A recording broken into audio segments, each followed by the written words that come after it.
Morning students, ఈరోజు మనం 9వ తరగతిలోని వృక్ష కణజాలం అనే పాఠ్యాంశం గురించి కొన్ని విషయాలు తెలుసుకుందాం. మొక్కల్లో ఉండేటువంటి కణజాలాలు సర్వసాధారణంగా అనేక విధులు నిర్వహిస్తూ ఉంటాయి. సో మొక్కల్లో కిరణజన్య సంయోగక్రియ జరుగుతాయి, మొక్కలు శ్వాసక్రియ జరుగుతాయి, మొక్కలు ప్రత్యుత్పత్తి జరుగుతాయి. అదేవిధంగా మొక్కల్లో ఉండేటువంటి కొన్ని కణజాలాలు ఆహార పదార్థాలని నిల్వ చేస్తాయి. ఈ విధంగా మొక్కల్లో ఉండేటువంటి కణజాలాలు అంటే వృక్ష కణజాలాలు అనేక విధులు నిర్వహిస్తుంటాయి. సో వాటిని దృష్టిలో పెట్టుకొని మొక్కల్లో ఉండేటువంటి కణజాలాలను మొత్తం 4 రకాలుగా వర్గీకరించవచ్చు. అవి ఒకటి, మొక్కల్లో ఉండేటువంటి మొత్తం కణజాలాలన్నింటినీ 4 రకాలుగా విభజించవచ్చు. విభాజ్య కణజాలము, మెరిస్టెమాటిక్ టిష్యూ, విభాజ్య కణజాలం. రెండవది త్వచ కణజాలం, డెర్మల్ టిష్యూ అని అంటారు. డెర్మల్ టిష్యూ త్వచ కణజాలం. ఇక మూడవది సంధాయక కణజాలం, సంధాయక కణజాలం. ఇక నాలుగవది మనం చూసుకున్నట్లయితే ప్రసరణ కణజాలం, వాస్కులర్ టిష్యూ అని. ఈ విధంగా మొక్కల్లో ఉండేటువంటి కణజాలాన్ని అన్నింటినీ మనం 4 రకాలుగా విభజించవచ్చు. సో ఇందులో మొదటి కణజాలం గురించి మనం మాట్లాడుకుందాం. ఒకటి విభాజ్య కణజాలం, మెరిస్టెమాటిక్ టిష్యూ అంటాం. మొక్కల్లో పెరుగుదలకు సంబంధించిన భాగాలు ఎక్కడైతే ఎక్కువ ఉంటాయో, పెరుగుదల ఎప్పుడు జరుగుతుందో ఆ ప్రాంతాల్లో ఉండేటువంటి ప్రత్యేకమైనటువంటి కణజాలాన్ని మెరిస్టెమాటిక్ టిష్యూ, విభాజ్య కణజాలము అంటాం. ఈ కణజాలము సర్వసాధారణంగా మొక్క యొక్క అగ్రభాగాలు, కాండం యొక్క లేదా వేరు యొక్క అగ్రభాగాలలోనూ పార్శ్వ భాగాలలోనూ మధ్యస్థ భాగాలలో ఉండి పెరుగుదలకు దోహదపడతాయి. గ్రోత్ అంటే పెరుగుదలను చూపించేటువంటి కణజాలము విభాజ్య కణజాలము అని అంటాం. మరి ఈ విభాజ్య కణజాలము అవి ఉన్నటువంటి స్థితిని బట్టి తిరిగి వీటిని 3 రకాలుగా వర్గీకరించవచ్చు. ఒకటిది అగ్ర విభాజ్య కణజాలము, రెండోది మధ్యస్థ విభాజ్య కణజాలము, మూడోది పార్శ్వ విభాజ్య కణజాలం. ఫస్ట్ వన్ అగ్ర విభాజ్య కణజాలం, ఎపికల్ మెరిస్టెమాటిక్ టిష్యూ అంటారు. ఎపికల్ మెరిస్టెమాటిక్ టిష్యూ అని అంటారు. ఈ ఎపికల్ మెరిస్టెమాటిక్ టిష్యూ సర్వసాధారణంగా కాండం యొక్క అగ్రభాగాలలోనూ వేరు యొక్క అగ్రము అంటే ముందరి భాగంలో ఉండి ఇవి కాండము వేరు పెరుగుదలకు దోహదపడతాయి. రెండవది మధ్యస్థ విభాజ్య కణజాలము, ఇంట్రాక్యాలరీ మెరిస్టెమాటిక్ టిష్యూ, ఇంట్రాక్యాలరీ మెరిస్టెమాటిక్ టిష్యూ అంటాం. మరి ఇది కాండము పార్శ్వంగా అభివృద్ధి చెందడానికి దోహదపడుతుంది. తర్వాత మూడోది లాటరల్ మెరిస్టెమాటిక్ టిష్యూ. పార్శ్వ విభాజ్య కణజాలము లాటరల్ మెరిస్టెమాటిక్ టిష్యూ అనేటువంటిది మొక్కలో కొత్త కొమ్మలు ఏర్పడడానికి, పార్శ్వంగా అభివృద్ధి చెందడానికి దోహదపడేటువంటి కణజాలంగా మనం చెప్పుకోవచ్చు. అంటే విభాజ్య కణజాలము సర్వసాధారణంగా పెరుగుదల దోహదపడుతుంది. ఇందులో కణాలు చాలా చిన్న సైజులో ఉంటాయి, ఎక్కువగా విభజన చెందుతూ ఉంటాయి. ఈ కణజాలం తిరిగి మనం ఎన్ని రకాలుగా చెప్పుకున్నాం? 3 రకాలుగా చెప్పుకున్నాం. అగ్ర విభాజ్య కణజాలము, మధ్యస్థ విభాజ్య కణజాలము, మూడోది పార్శ్వ విభాజ్య కణజాలము. ఇక త్వచ కణజాలం.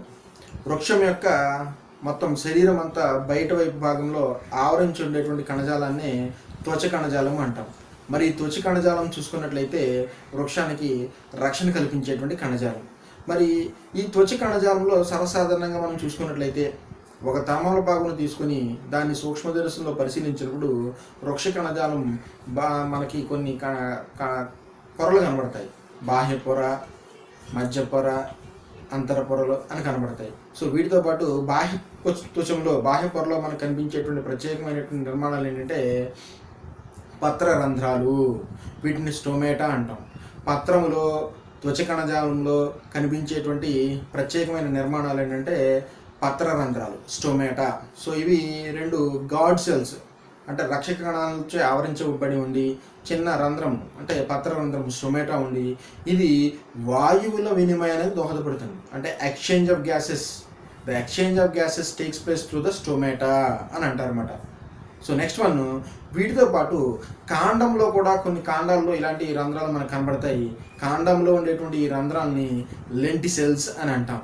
మరి త్వచ కణజాలానికి సంబంధించిన విషయాలు చూసుకున్నట్లయితే త్వచ కణజాలం సర్వసాధారణంగా కొన్ని రకాలైనటువంటి సువాసన కానీ దుర్గంధభరితమైనటువంటి వాసన వెదజల్లేటువంటి పదార్థాన్ని నిల్వ చేయడం కూడా ఈ త్వచ కణజాలానికి సంబంధించినటువంటి అంశాలుగా చెప్పుకోవచ్చు.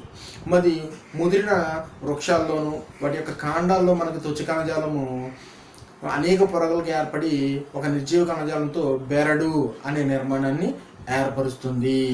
బెరడు అనేటువంటి నిర్మాణాన్ని ఏర్పరుస్తుంది. సో త్వచ కణజాలం ముఖ్యంగా చేసేటువంటి పని రక్షణను కల్పించడం, రెండవది వాయువుల వినిమయం కల్పించడం, వీటి యొక్క ముఖ్యమైన విధిగా మనం చెప్పుకోవచ్చు. వృక్ష దేహంలోని 3వ రక కణజాలాన్ని సంధాయక కణజాలము అని అంటాం. దీన్ని గ్రౌండ్ టిష్యూ అని అంటాం. మొక్క యొక్క శరీరం లోపల అన్ని భాగాలను కలుపుతూ ఉండేటువంటి కణజాలాన్ని సంధాయక కణజాలము, గ్రౌండ్ టిష్యూ అని అంటారు. మరి సంధాయక కణజాలం అనేక రకాలుగా మొక్కలో ఉంటుంది. అందులో మొదటిది మృదు కణజాలము, రెండవది స్థూల కోణ కణజాలము, మూడోది దృఢ కణజాలం. ఫస్ట్ వన్ మృదు కణజాలం, పారెన్కైమా అని అంటారు ఇంగ్లీష్లో. దీన్ని పారెన్కైమా, మృదు కణజాలము. రెండవది స్థూల కోణ కణజాలం, కోలన్కైమా, స్థూల కోణ కణజాలం, కోలన్కైమా. ఇక మూడోది దృఢ కణజాలం. ఈ దృఢ కణజాలాన్ని ఏమంటారంటే స్కలరన్కైమా అంటాం. సో వీటి యొక్క ఈ కణజాలాలు వివిధ యొక్క మొక్కలో వివిధ యొక్క విధులను నిర్వహిస్తూ ఉంటాయి. సో ఇందులో మొదటిది మృదు కణజాలం. ఈ మృదు కణజాలం చూసుకున్నట్లయితే మృదు కణజాలం కొన్ని చోట్ల మనకి ఆహార పదార్థాలను నిల్వ చేస్తుంది. రెండోది కొన్ని మొక్కల్లో గాలిని నిల్వ చేసేటువంటి మృదు కణజాలంగా ఉంటుంది. కొన్ని సర్వసాధారణంగా మొక్కల్లో ఈ మృదు కణజాలాలు ఏం చేస్తాయంటే ఆహార పదార్థాలు నిల్వ చేయడం, గాలిని నిల్వ చేయడం, సో ఇతర విధులను కూడా నిర్వహిస్తూ ఉంటాయని చెప్పుకోవచ్చు. ఇక రెండోది స్థూల కోణ కణజాలం, కోలన్కైమా. ఈ కోలన్కైమా యాంత్రికమైనటువంటి ఆధారాన్ని ఇచ్చి మొక్క వంగిపోకుండా బలాన్ని కలగజేస్తుందని చెప్పుకోవచ్చు. మూడోది దృఢ కణజాలం, స్కలరన్కైమా. ఇది నిర్జీవ కణజాలంగా మొక్కలో ఉండేటువంటి కణజాలంగా చెప్పుకుంటారు. ఇది మొక్కకి దృఢత్వాన్ని కలగజేసేటువంటి కణజాలం అంటాం. ఇది మొక్క యొక్క శరీరం లోపల అంతర్భాగాలన్నింటిలో కూడా బాగా విస్తరించి ఉండి మొక్కకు వివిధ రకమైనటువంటి విధులను నిర్వహిస్తూ ఉంటాయి. ఇక వృక్ష కణాలలో చివరి కణజాలము ఏంటంటే మనకి ప్రసరణ కణజాలం. సో దీన్ని వాస్కులర్ టిష్యూ అంటాం, ప్రసరణ కణజాలం.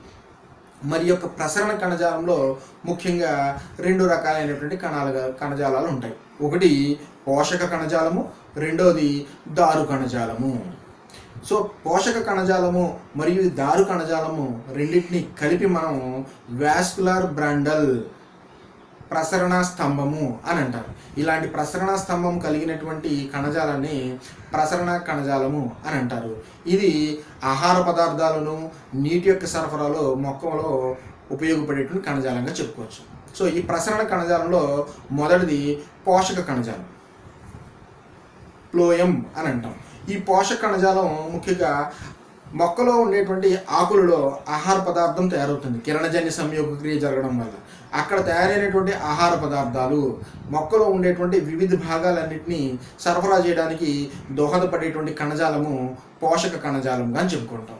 మరి ఈ పోషక కణజాలంలో కూడా అనేక రకమైనటువంటి కణాలు కలిగి ఉంటాయి. అంటే పోషక మృదు కణజాలం, పోషక కణాలు, పోషక నాళాలు, సహ కణాలు మరియు పోషక తంతువులు అని ఉంటాయి.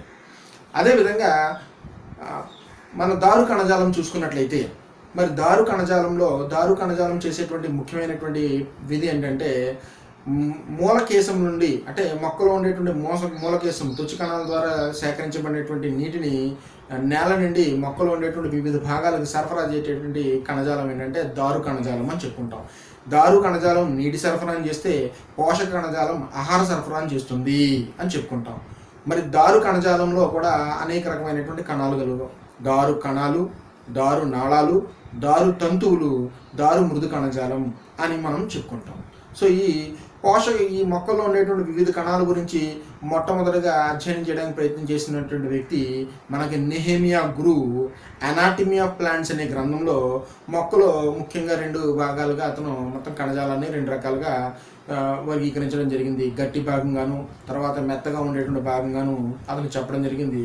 సో ఈ విధంగా మొక్కలో ఉండేటువంటి వివిధ రకాలైనటువంటి కణజాలాలు చూసుకున్నట్లయితే మనం మొత్తం 4 రకాలుగా వర్గీకరించవచ్చు.